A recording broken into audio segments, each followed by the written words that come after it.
Let's see. The caption of this video is men that are super religious are incredibly lustful. And how does this woman know this? Well, she just dated one of them, right? Ironic. Men that are super religious are super lustful and high key demonic. Mm. I feel like without the God or the Bible or whatever they serve, without that, they would be such terrifying people to exist in society. These men are suffering inside like so much because they have all these lustful ideas and ideations of women and they just don't know what to do with it. But because they have, I'll use Christianity because I grew up in a Christian religion and I literally just got out of a relationship with this super, super Christian man of God, Mm. heavy on the air quotes. And he was just so lustful, so controlling, so manipulative, so abusive, so everything. And it was just so interesting to like witness it happen in front of me because I'm like, you really think you are following God and Jesus? Like, you really think you're doing what Jesus would want you to do? And it's so insane that the disconnect, the dissonance, and they're suffering inside because they know to some degree it doesn't make sense for them to have this yearning, this lustful energy, right?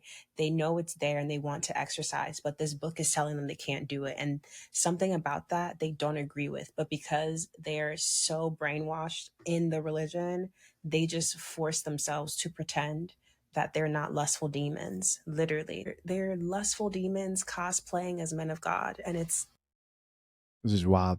terrifying. Stay safe out there. Stay safe out in these streets, ladies. If he is religious and his actions are not matching what he says he's supposed to be, you know, if he's not practicing what he's preaching, you need to run. Pack your bags right now. I need you to get up out there, please, sister, please. All right. So here's the thing. I actually can sit here and agree with the statement that she made about a man who's not practicing what he preaches. And I also say this, man. I do think that there is a form of religion, and this can come from any type of religion, that goes overboard, forgets the core reason of why you are embracing that religion. It should be that you want to have a good life, right? And you want what's good for you. Good for you isn't always what feels good, right? We can all do crack, but that's not good for your life. Extreme example, but hopefully you guys understand what I mean. But there's also this too. Like, why is it that these chicks who come online and complain about religious men are lustful?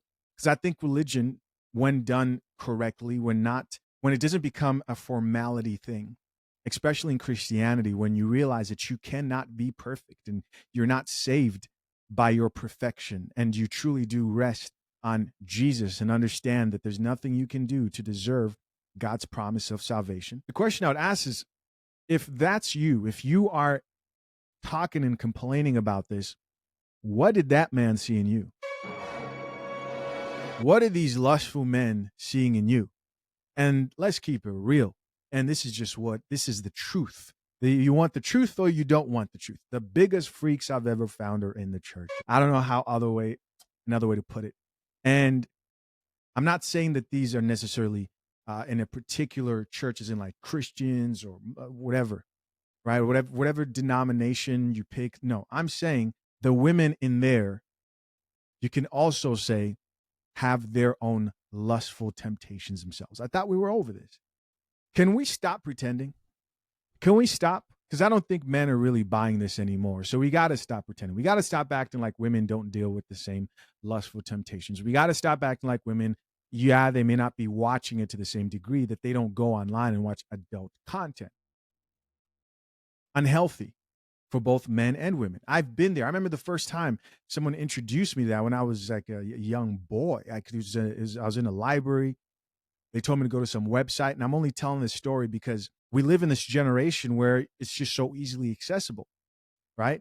I remember looking at that and being like, wow, so you're telling me you could go to this site and they just have adult content there. I remember thinking of that as a young boy, thinking to myself, no one else goes through this. Then you get older, and hopefully by the time you get older, that's not something or a habit that you are holding on to. And if you are, you got to work to let go of that. But you find out the women are into it too. They're into it as well. What we're not going to do is pretend. That's the word I'm looking for. That men are dealing with things and have dealt with things that women today are just not. These chicks out here in these streets. And I just did a video about this not too long ago. And the men who, if you're out here dating and you deal with a lot of these women, you realize that they are. Not only are they active, but they're just as lustful. They too need help and need Jesus just as much. But this is the coffee pod, and I get it. You don't like it. I would not drink bean juice. No, I'll have a tea actually. You have a tea actually. But as you guys can expect, check out some of these comments. You're gonna have a bunch of people here telling you, "Oh yeah, you're absolutely right." Queen Top Comedy says it's a Muslim woman. I totally agree. Somebody else here says the lustful ideas aren't just about women. Oh, gee. Somebody else here says avoid religious men at all costs. Here's somebody else who says huge difference between a religious man and a man who follows Jesus. Here's somebody else who says God first in bio. I mean, I see a lot of women doing that too. Somebody else here added God fearing, God first run. Somebody else here added I dated a Muslim guy. As a non-Muslim, I'm ready to tell my story. That's a really good conversation topic there. Why are you out here dating people who have drastic different beliefs from you? I think that's a good way to start off things on level difficult. Why do you want to set yourself up like that? I think if you are in a relationship with someone who has completely different beliefs from you, then you're going to have a tough time. Somebody else who says, I don't trust men in general. Here's somebody else who added, I realized that when I saw how they sexualize hijabis. 1000% everything is revealing to them because they're perverted. Okay. If he calls himself a man of God, constantly run. Let's see who's talking here. Interesting. Interesting. What else do we have? I dated one and it was sickening, she says. Sickening.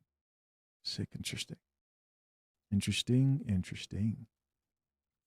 I'm curious to see if she has anything else on her page to follow up. In an age gap relationship, you're supposed to be receiving the benefits of that, which means whether that's money or the fact that they've lived longer than you, so they're smarter than you in a way, so they can teach you things. If you're in an age gap relationship and you're going through relationship problems in the sense of like financial problems, like they can't support you financially, or you have to teach them things that they should know at their age. If you're in an age gap relationship and that's the reality that you're living in, you're being bamboozled and you need to run away as far as you can.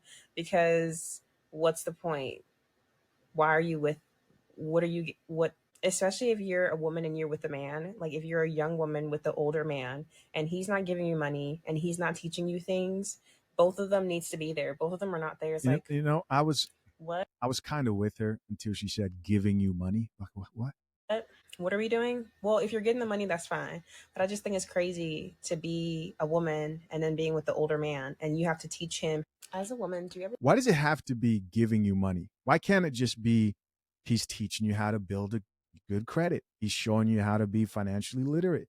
He's showing you how to set up your stock portfolio. Right? Why does it have to be he's handing you money? You know? Like, what's up with that? What is up with that? Yeah, I don't know. I'm getting strong feminist vibes from this video so far. As a woman, do you ever think about how lucky you are to be a woman? Like, you could have been a man. Can you imagine? I just can't imagine being a man. I just feel like I'm happy that as a woman, I got pushed to work on myself rather than work on my achievements. I'm so grateful for that because I feel like men, the issue is that they find so much, what's the word? They find so much value in what they can do and what they can, you know, achieve, that they don't really spend time on themselves, getting to know themselves, building themselves up, evolving. They just want to climb something. You're going to make it no matter what happens. Hold on a second. Hold on. Did you guys? Somebody might have caught As it. a woman, Somebody might have caught it. So she just said this. She just said, if you're with a man and he's not giving you money, if you're with a man and he's not giving you money, then he's pretty much useless if you're with an older man. Women don't understand that that's how they view men is, and this is just the way it is.